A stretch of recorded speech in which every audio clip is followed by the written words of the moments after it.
大家好，我哋今日嚟到呢一個夢想顯化成真，唔係啊，顯化車成真嘅現場，好嘅，係啊，今日係特約記者 Erica，咁咧身旁就係我哋顯化成功嘅同學仔 Monica。Hello，你哋好。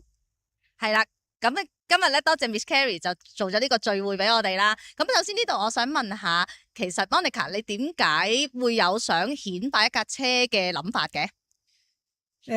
其實咧之前我就同老公咧就揸開一部百人車嘅，即係我哋不嬲都揸開部大車。咁嗰部大車咧都已經有10幾年啦。咁我哋就諗住都換噶啦，因為都好老嘢啦，老過我哋好多啦。咁又成日要維修啦。咁不過就一路都唔係好捨得咧換咗佢，因為又要使一大筆錢啦。同埋我哋一心諗就係，如果要換就希望換部新車啦。咁嗰陣時咧就一路個心，我自己個心嘅，就成日喺度諗，不如換一部 Tesla 就好啦咁講。咁因為身邊啲朋友咧都好多都揸 Tesla，咁佢哋都俾咗好多呢啲 Tesla 嘅意見我，即係譬如話會換邊部車好。咁但係嗰陣時咧，我哋都揸唔定主意，因為都希望換部平啲嘅。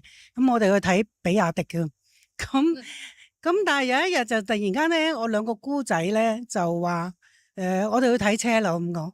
咁我哋就唔知佢點解要去睇車啦。咁去到睇車咧，睇 Tesla。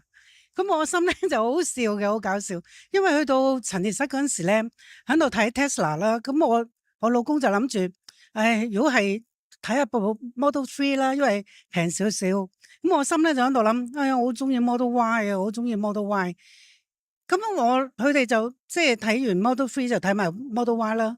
但係後來咧，差唔多走嗰陣時咧，我兩個姑仔突然間話落訂咯咁講。我話落咩訂啊？佢話我哋兩個送部車俾你哋啊。我就嗰陣時咧個心咧就覺得好突然啊！即係點解會咁突然送兩部車俾我哋咧？就佢哋嘅其實佢哋有含義嘅都，因為佢哋知我哋想換車，咁同埋我哋經常都要車老爺奶奶出入，咁佢希望都我哋有部舒適啲嘅車咧，去車住兩個老人家。咁佢哋就Model 3太窄啦，不如買 Model Y 啦。咁就嗰日咧，其實我好開心，因為咧我即係我唔係發夢咧，即係成日聽完人哋講Tesla 咧，個腦裏邊就成日喺度諗，如果我有部 Model Y 就好啦。咁我就即係諗都諗唔到會係夢想成真咯。哇，好開心啊！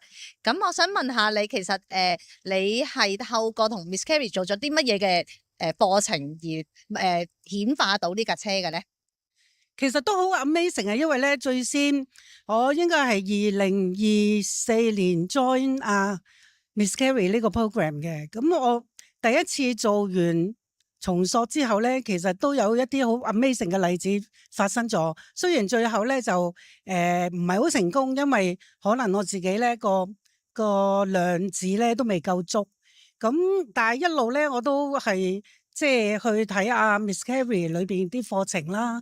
咁一路做好多冥想啊，做好多重塑啊。咁我其實做完重塑之後，我唔知點解我對於車呢一個係最大個感受咯。即係我係硬係覺得佢會有一日會嚟到我身邊咯。